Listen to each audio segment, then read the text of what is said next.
سورۃ المزمل، بسم اللہ الرحمن الرحیم. اب یہ جوڑا ہے سورہ مدثر اور مزمل، اور یہاں سے آگے تمام صورتیں جوڑوں کی شکل میں آئیں گی. یہ ہے 73ویں صورت.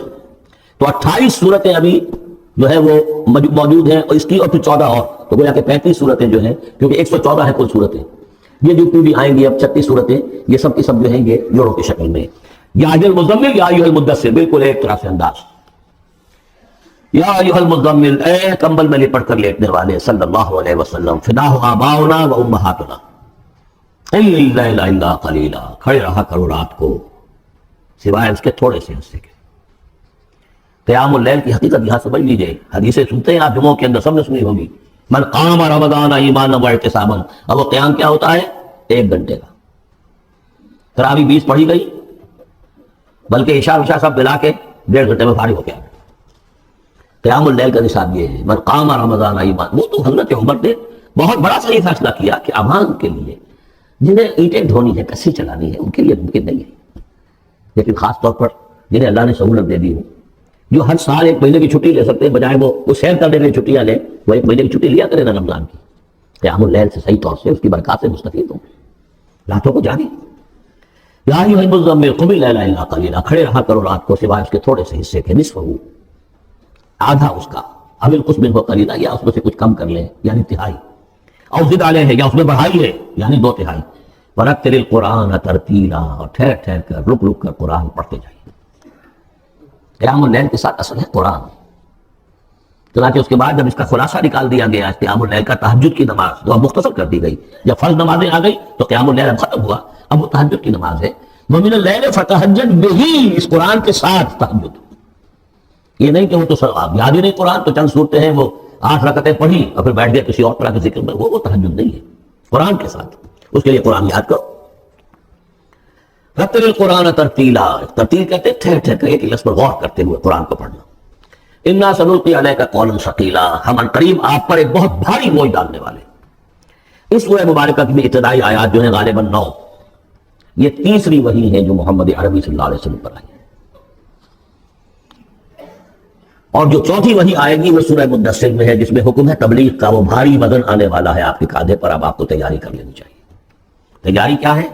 اگرچہ آپ پہلے سے معراج انسانیت پر فائز ہیں، تاہم اس بار نبوت اور کار رسالت کی ذمہ داریاں اٹھانے کے لیے ابھی آپ کو کچھ اور ریاضت کرنی پڑے گی. راتوں کو کھڑے رہے، قرآن کو اپنے اندر جذب کریں. ان ناشئۃ اللیل ہی اشد وطئا واقوم قیلا، یقین رات کا یہ جاگنا یہی تو ہے کہ جو خوب مضبوط ہے، مؤثر ہے نفس کو کچلنے میں. واقوم قیلا، اور جو قول ہوتا ہے وہ سیدھا ہوتا ہے. سکون ہے، اطمینان ہے، اس وقت آپ کے اور رب کے درمیان کوئی حجاب نہیں. ان لک فی النہار سبحا طویلا، دن کے اوقات میں تو آپ کے لیے بڑی مشقت ہے، مصروفیت ہے. کبھی کوئی آیا کہہ گیا یہ تو مجنون ہے، اب آپ کے دل میں ضرورت ہو گئی پیدا، کچھ نہ کچھ تکبر پیدا ہو گیا. رات کو کچھ نہیں ہے، آپ ہے اور آپ کا رب ہے. مذکور اس پر ہم نے تو تمتع رہے تبتیلا، اپنے رب کا نام جپا کرو اور بالکل ہر طرف سے کٹ کر اسی کے ہو جاؤ. تمتع اس کو کہتے ہیں. لیکن یہ کہ بے ہما اور باہما سب کے ساتھ رہو. سمجھیے اپنے آپ کو جیسے قیامت کے دن کھڑے ہونا ہے اکیلے، کون ساتھ نہیں آئے گا؟ نہ بیٹا نہ بیٹی، نہ بیوی نہ شوہر، نہ باپ نہ ماں، کچھ نہیں. یہی ہر شخص کی ایک انڈیویجویلٹی ہے، اس کی اپنی ایک شخصیت ہے. لیکن دعوت کے لیے، تبلیغ کے لیے آپ کو لوگوں کے ساتھ رہنا ہے. لیکن آپ کے ذہنی رشتے، توقعات، امیدیں، دوستیاں، قلبی رشتے کٹ جانے چاہیے. سب سے کٹ کر صرف اللہ کے ساتھ رشتہ. رب المشرق والمغرب، وہ تو رب ہے مشرق کا بھی مغرب کا بھی، لا الہ الا ہو، اس کے سوا کوئی معبود نہیں. فاتخذہ وکیلا، بس اسی کو پکڑ لیجئے اپنا جو ہے کارساز. واصبر علی ما یقولون واہجرہم ہجرا جمیلا، اور جو کچھ یہ کہہ رہے ہیں اس پر صبر کیجئے. یہ مجنون کہہ رہے ہیں، شاعر کہہ رہے ہیں، صاحب کہہ رہے ہیں، وہ کہہ رہے ہیں، صبر کیجئے. واہجرہم ہجرا جمیلا، ان سے تعلق منقطع کیجئے لیکن خوبصورتی کے ساتھ. لفظ مار کے علیحدہ نہیں ہونا ہے، قالوا سلاما علیحدہ بھی ہونا ہے، وَإِذَا خَاطَبَهُمُ الْجَاهِلُونَ قَالُوا سَلَامًا، خوبصورتی کے ساتھ. تاکہ آج یہ بات نہیں سن رہے تو کل دوبارہ ان سے ملنے کا موقع ہو، تاکہ بات کی جا سکے. یہ بالکل ابتدائی دور کی بات ہے. پھر وہی بات آگے، ذرنی، مجھے چھوڑیے، ذرنی والمکذبین اولی النعمہ، چھوڑیے مجھے اور یہ جو جھٹلانے والے ہیں، جو بڑی نعمتوں کے اندر ہم نے ان کو رکھا ہے. اولی النعمہ، ہم نے ان کو کھانے پینے کو دیا، اولاد دی، بڑی سی جائیداد دے دی. وَمَهِّلْهُمْ قَلِيلًا، اے نبی ذرا انہیں کچھ دیر مہلت دیجیے، جلدی نہ کیجیے. وَلَا تَعْجَلْ عَلَيْهِمْ، یہ بھی ہم پڑھ چکے ہیں، ان پر جلدی نہ کیجیے. مَهِّلْهُمْ قَلِيلًا، آخری پارے میں بھی آ جائے گا سورۃ آیت مَهِّلْهُمْ أَمْهِلْهُمْ رُوَيْدًا، تو ان کو ذرا مہلت دیجیے تھوڑی دیر کی. اِنَّا لَدَيْنَا أَنْكَالًا وَجَحِيمًا، ہمارے پاس ان کے لیے بیڑیاں ہیں، آگ ہے. وَطَعَامًا ذَا غُصَّةٍ، کھانا وہ ہے کہ جو حلق میں اٹک جائے گا، زقوم میں منہ ماریں گے. وَعَذَابًا أَلِيمًا، اور دردناک عذاب ہے. یہ جا رہے ہیں کشا کشا اندر، لیکن یہ کہ ابھی ہمیں وہ اجل مسمى جب آئے گی اس وقت تک کے لیے بھی مہلت دیں گے کہ رسید راست کریں گے. یوم ترجف الارض والجبال وكانت الجبال كثيبا مهيلا، جس دن کے کانپے گی زمین بھی اور پہاڑ بھی لرزیں گے اور ہو جائیں گے پہاڑ جیسے ریت کے پھسلتے ہوئے تودے ہو. جیسے آپ نے سینڈ ڈیوز دیکھے ہوں گے وہ پھسل رہی ہے ادھر سے ادھر، یہ پہاڑ کوہ ہمالیہ یہ بھی اس طرح کا تودا بن کے اور پھسل کر اور سب برابر ہو جائے گا. لا عوج فیہ ولا امتا، نہ کوئی ٹیڑھ رہے گا، نہ کوئی موڑ ہوگا، نہ کوئی اور، سیدھی چٹل زمین. اِنَّا أَرْسَلْنَا إِلَيْكُمْ رَسُولًا، دیکھو لوگوں اے قریش، ہم نے تمہاری طرف اپنا رسول بھیج دیا ہے. شاہدًا علیکم، شاہدًا علیکم، جو تم پر گواہ بنے گا. یہاں تمہیں گواہی دے گا اپنے قول اور اپنے عمل سے حق کی، اور وہاں تمہارے خلاف کھڑا ہوگا اے اللہ میں نے ان کو پہنچا دیا تھا. کما ارسلنا الی فرعون رسولا، جیسے کہ ہم نے بھیجا تھا فرعون کی طرف بھی اپنا رسول حضرت موسیٰ علیہ السلام. فعصا فرعون الرسول، تو فرعون نے بھی رسول کی یعنی حضرت موسیٰ کی معصیت کی، ان کا نافرمانی کی. فاخذناہ اخذا وبیلا، تو ہم نے پکڑ لیا اس کو بڑا وبال والی پکڑ. فکیف تتقون ان کفرتم، اب اگر تم کفر کرو گے تو تم کیسے بچ جاؤ گے؟ فرعون نہیں بچا، قوم نوح نہیں بچی، قوم عاد نہیں بچی، قوم ثمود نہیں بچی، قوم شعیب نہیں بچی، عمورہ صدوم کی بستیاں نہیں بسی، تم کیسے بچ جاؤ گے؟ فکیف تتقون ان کفرتم یوم یجعل الولدان شیبا، اس دن جس دن کا کہ جو دن کے بوڑھوں بچوں کو بوڑھا کر دے گا، قیامت کا دن، اس کے شدائد، اس کی سختیاں. السماء منفطر بہ، آسمان اس کے ساتھ پھٹ پڑنے کو ہے، یعنی وہ ثقلت سے السماوات والارض، وہ کہیں باہر سے تو نہیں آئے گی وہ قیامت، وہ انہی آسمانوں اور زمین کے اندر جو ہے وہ اسی میں انہیرنٹ ہے. السماء منفطر بہ، آسمان پھٹ جائے گا. کان وعدہ مفعولا، اور اللہ کا وعدہ پورا ہو کر رہے گا. ان ھذہ تذکرہ، یقیناً یہ یاد دہانی ہے، تذکرہ ہے، نصیحت ہے. فمن شاء اتخذ الی ربہ سبیلا، تو جو کوئی بھی چاہے وہ اپنے رب کی طرف راستہ اختیار کرے، سیدھا راستہ ہے، صراط مستقیم ہے. آج ہی بسم اللہ کرو، آج ہی توبۃ النصوح کر کے گھروں میں داخل ہو. اب یہ ہے 19 آیات، لیکن اس کے بعد جو ایک آیت پر پورا رکوع مشتمل ہے، اس کے بارے میں بہت عرصے تک میں بہت پریشان رہا اس کو سمجھنے میں، اور میں حیران ہوں کہ تفاسیر میں کہیں مجھے کوئی اس کے لیے بات نہیں ملی. اتفاقاً ہے کہ میں الاتقان فی علوم القرآن اس کا مطالعہ کرتے ہوئے مجھے حضرت عبداللہ ابن عباس رضی اللہ تعالیٰ عنہ کا ایک قول مل گیا کہ یہ ایک آیت نہیں 2 آیتیں ہیں. یہ روایات ختم ہو گیا، کوئی کہتا ہے کہ یہ 1 سال کے بعد آئی، کوئی کہتا 16 ماہ بعد آئی، کوئی کہتا ہے یہ آیت جو ہے یہ مدنی ہے، کوئی کہتا 11 سال کے بعد، وغیرہ وغیرہ. تو اس حوالے سے یہ سمجھ میں نہیں آتا تھا کہ کیا مسئلہ کیا ہے، اس قدر مختلف آراء کیوں ہیں. تو سمجھ میں آیا کہ یہ 2 حصوں میں آیت نازل ہوئی ہے، لیکن اب اس کو ایک آیت شمار کریں گے جو حضور نے بتایا.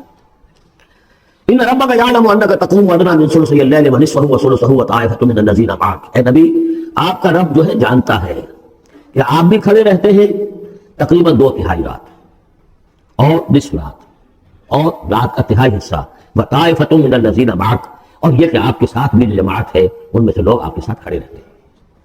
واللہ یقدر اللیل والنہار، اللہ تعالیٰ نے ہی رات اور دن کا ایک اندازہ مقرر کیا ہے. یہ مشقت زیادہ دیر نہیں جھیلی جا سکتی، لہذا علم ان تحصوہ، اللہ جانتا ہے، اس کے علم میں ہے کہ تم اس کی پابندی نہیں کر سکو گے. فتاب علیکم، تو اللہ نے تم پر نرمی فرمائی، شفقت فرمائی، رحمت کی نظر کی. فقرؤوا ما تیسر من القرآن، تو جتنا آسان ہوا کرے تمہارے لیے، میسر ہوا کرے، یسر آسان، اتنا رات کو پڑھ لیا کرو. علم ان، اب یہاں یہ آیت کا پہلا حصہ ہے کہ جو میرے خیال میں 1 سال بعد یا 11 ماہ بعد نازل ہو گیا. یعنی یہ کہ اب یہ پابندی کے کم سے کم 1/3، اور یہ کہ کوشش کرو کہ آدھی یا 2/3 پابندی ختم ہو گئی، جتنا کھڑا ہو سکتے ہو آسانی کے ساتھ. فقرؤوا ما تیسر من القرآن، بقیہ حصہ جو ہے یہ میرے نزدیک بالکل ہجرت سے متصل قبل نازل ہوا ہے. وہ 11 سال والی روایت اس حصے پر ہے. علم ان سیکون منکم مرضی، اللہ کے علم میں ہے کہ کچھ لوگ ہوں گے تم میں سے جو مریض ہو جائیں گے، ان کے لیے ممکن نہیں ہوگا قیام اللیل. وآخرون یضربون فی الارض یبتغون من فضل اللہ، اور لوگ ہوں گے زمین میں سفر کرنے پر مجبور ہوں گے اللہ کے فضل کی تلاش میں. وآخرون یقاتلون فی سبیل اللہ. اب یا تو یہ حصہ مدنی ہو سکتا ہے جس میں لفظ قتال کا ذکر آ رہا ہے، یا یہ کہ بالکل ہجرت سے متصل قبل. اور وہ لوگ ہوں گے اللہ کی راہ میں قتال کریں گے. جب قتال کریں گے دن بھر کی مشقتیں ہوں گی تو اب رات بھر کھڑے رہنا، 2 رات کھڑے رہنا ان کے لیے ممکن نہیں ہوگا. فقرؤوا ما تیسر منہ، ایک تو اسی جو بھی تم کر سکو جتنا آسان ہو اتنا پڑھ لیا کرو. وَأَقِیمُوا الصَّلَاةَ وَآتُوا الزَّکَاةَ. اب نماز پنجگانہ کا حکم آ گیا ہے سن 11 میں، جبکہ معراج واقع ہوئی. قیام اور 5 نمازوں کا اس کو قائم کرو. یہ گویا کہ اب بدل ہے قیام اللیل کا. رمضان کا معاملہ مستثنیٰ رکھ دیا. 11 مہینے وہ ہے، رمضان اس کام کے لیے ہے کہ یہ شہر رمضان الذی انزل فیہ القرآن، یہ قرآن کے ساتھ اپنے تعلق کی تجدید کا مہینہ ہے. یہاں قیام اللیل ہے، جیسا کہ آیا اس خطبے میں بھی جو حضور کا خطبہ نقل کیا ہے حضرت سلمان فارسی نے، جعل اللہ صیامہ فریضۃ وقیام لیلہ تطوعا. اللہ نے اس کا روزہ رکھنا تو فرض کر دیا، وہ تو سب رکھیں گے. مزدور ہے، اینٹ ڈوتا رکھنا ہوگا. اس لیے یہی لوگ ہوں گے جنہیں جنگ میں بھی جانا پڑے گا کہ نہیں، یہ سختیاں نہیں جھیلیں گے، تیار نہیں ہوں گے، سرد و گرم چشیدہ نہیں ہوں گے تو کیسے جائیں گے. لیکن یہ ہے کہ عام لوگ رمضان کے اندر آ کر اس کو یہ کہ رات کے وقت جو ہے اس کو رکھ دیا. وجعل اللہ صیامہ فریضۃ وقیام لیلہ تطوعا، یہ آپ کی مرضی پر چھوڑ دیا، فرض نہیں. حضرت عمر نے اس کا یہ کیا کہ ایک حصہ تو ایسا کر دیا کہ کوئی بھی شخص محروم نہ رہے، چلے 1 گھنٹے کے اندر وہ تو ہر شخص سن لیا کرے. لیکن ان کا سننا یہ تھا کہ افضل الفضل بردل عزت، جو بھی قاری پڑھ رہا ہے وہ سمجھ رہے ہیں. ہمارے ہاں وہ سننا رہ گیا، باقی سمجھ تو ہے ہی نہیں، زیرو ہے. لیکن یہ ہے جو اصل میں خرابی واقع ہوئی. ورنہ واقعہ یہ ہے کہ صرف اجتماع قرآن ان کے لیے تو بہت بڑی بات ہے. ایک ایک لفظ جو ہے ان کے قلب کے اندر اترتا چلا جا رہا ہے. ان کی اپنی زبان ہے، زبان یارمن جو ہے ہمارا والا معاملہ نہیں ہے کہ زبان یارمن ترکی ومن ترکی نمی دانم. تو فرمایا واقیموا الصلاۃ وآتوا الزکاۃ واقرضوا اللہ قرضا حسنا، اور اللہ کو قرض حسنا دو. وما تقدموا لانفسکم من خیر، اور جو بھی تم آگے بھیجو گے اپنی جان کے لیے، اپنے فائدے کے لیے، جو خیر بھیجو گے تجدوہ عند اللہ، اسے موجود پاؤ گے اللہ کے پاس. کس حال میں؟ ہوا خیرن، وہ بہتر ہوگا اس سے جس حال میں تم نے بھیجا تھا اللہ کے پاس. وہ 700 گنا ہوگا، وہ کس نوعیت کا ہوگا؟ خیرن، اس سے بہتر ہوگا جو تم نے دیا تھا. وَأَعْظَمَ أَجْرًا، اور اجر کے اعتبار سے بہت بڑا. وہ مال تو دے گا تمہیں 700 گنا کر کے لوٹا کر دے گا، لیکن اس کے علاوہ اور اجر دے گا اپنے فضل سے، اپنے پاس سے. واستغفر اللہ، اور استغفار کرو اللہ سے. ان اللہ غفور رحیم، یقینا اللہ غفور اور رحیم ہے، بخشنے والا ہے اور رحمت فرمانے والا ہے.